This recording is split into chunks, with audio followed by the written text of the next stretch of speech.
Well, good morning, everybody. It's me, Mitch. God, this is one of those mornings. This is one of those mornings in February in Florida where you just can't stay in the house. It's 68 degrees out here. Our weather's sucked, to put it indelicately. And another cold front coming tomorrow, but today, this morning, what an opportunity for a walk. And to get away from the TV, to get out, get away from the TV, because the stupidity just keeps coming. Wow, sun on my face. Look at that. Get a little morning sun. One of the rare opportunities, even in the wintertime here in Florida, to get out without bundling up and get some morning sun. But like I was saying, to get away from the TV and the stupidity that flows every morning, not only from the commercials, but from the news anchors and the stories that the networks decide that they're going to tell us, ignorant people that just need to know all this stuff. And people say to me, Mitch, and I say, what? And they say, Mitch, just turn off the TV. And I say, that sounds like a great idea. But somehow, for me, turning off the TV would be kind of like driving by a crash on the highway without looking, without rubbernecking. The fascination of seeing the absurdity that we're barraged with every day overcomes. I can't stay away. You know the feeling. You know what I'm talking about. I guess my protection comes from the fact that I know that it's all bullshit. I'm aware of that fact. I don't fall for that crap. I'm fascinated as a study in human psychology at how the tricks, the wording, how devious they are at sneaking in to our subconscious, past our defenses, and prompting us to action, to do something, to eat, drink, or whatever. They're poison. It's crazy. It's crazy. But I have to watch. I just, like I said, it's like trying to drive by a car wreck and not, rubberneck.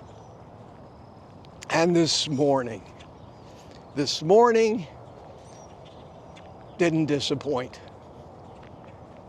In fact, it almost begs a YouTube channel of its own to say, shit that I've seen on the news. This morning, a story comes out about why dark chocolate and red wine are the stuff that you should be eating and drinking. Catch. Everyone wants to say that a glass of wine has a lot of benefit, but that's a glass of wine. The average American population can't stop at that one glass. Dr. Robot says their recommendation is no more than 5 ounces for women or 2 5-ounce glasses for men, and no more than a few times a week. Dark chocolate also contains antioxidants. What about the dark chocolate? What have you heard that it does? I know that it has less sugar and less milk product than the actual milk chocolate. Something about heart health, I think. She's right. Dark chocolate, just like red wine, is plant-based. Do you know where chocolate comes from? Cacao tree. You are so smart. That's right. Paige's favorite candy is actually gummy bears, but sadly, no health benefits there. You like milk chocolate? Okay, what about dark chocolate? Do you like it at all? Not really. How come? It's bitter. And that's part of the problem. The dark chocolate that tastes sweet is not the best for you. Because the chocolate you're supposed to have is extremely bitter. And I know this because I told you I went to Costa Rica recently and I actually had the dark chocolate that everyone talks about. I put it in my mouth and it tastes like dirt. Wow, I love Dr. Brownbaugh. He just tells it like it is. All right, so how much dark chocolate is okay in one day? Not a lot, just 1 or 2 ounces. And again, the ones with a high percentage of cacao, those are the best ones. And also, if you've never heard of that Cananao, because it's a little bit more of a rare red wine, Pinot Noir would be the next one with the most amount of antioxidants. But again, 1 glass. And some people wonder about that. I'm going to have to research the dark chocolate because I have an affinity for that. Well, yeah, and the problem is this, you buy the one off the store shelf that looks good, usually that's the one. If it tastes good, yeah, that's usually a sign. Yeah, right, I was sorry. afraid you'd say that. Now, we've all heard that before. We've heard about antioxidants. This whole thing with the red wine started back in the days when Ansel Keys was trying to prove that eating fat was the cause of sickness and heart disease.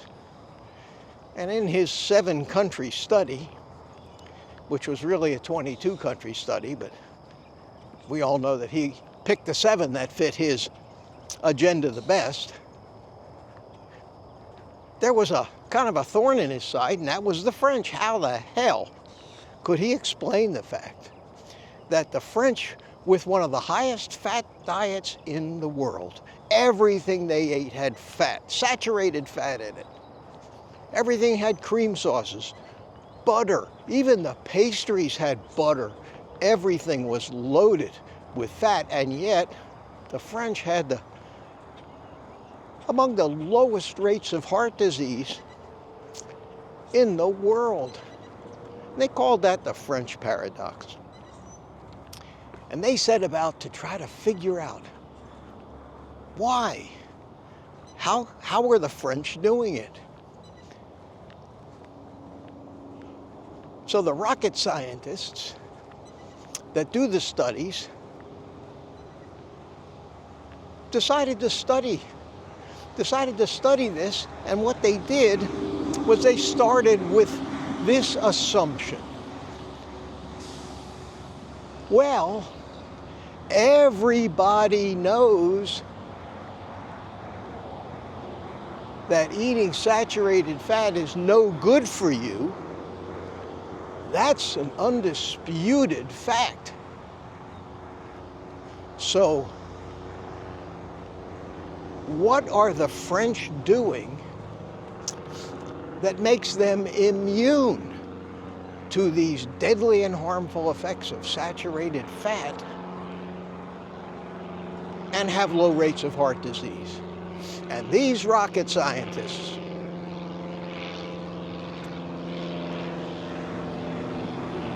these brain surgeons, they came up with the conclusion that it must be the red wine they're drinking. And from that decree forward, red wine became the official worldwide antidote to the harmful effects of that evil saturated fat.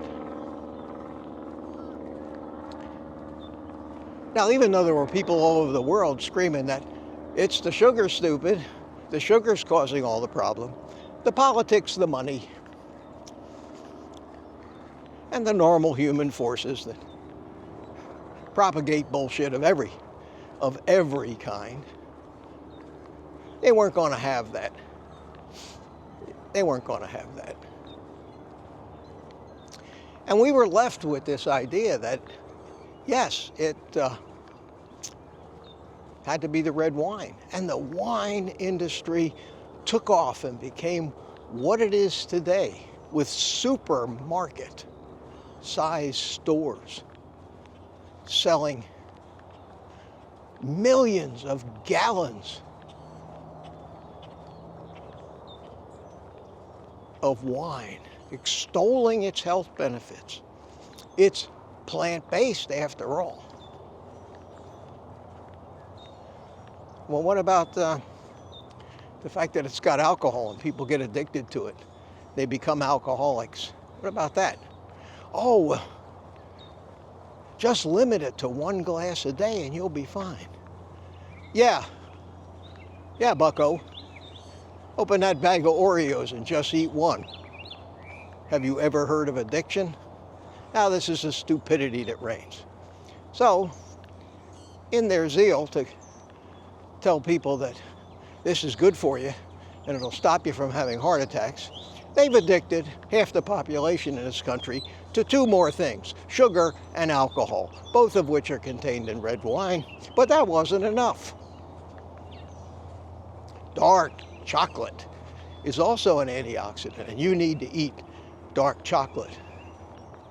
Well, dark chocolate is friggin' loaded with oxalates, which cause all kinds of harm. And people don't like the taste of dark chocolate, so let's just put a little dairy and sugar in it, make it a little more palatable, and that won't hurt you too much. And then this news article, this news story that you just saw, opened with one of their reporters going into a store. And I didn't show this because I don't want to get sued, but going into some Frenchman's store here in Florida. And this store sells nothing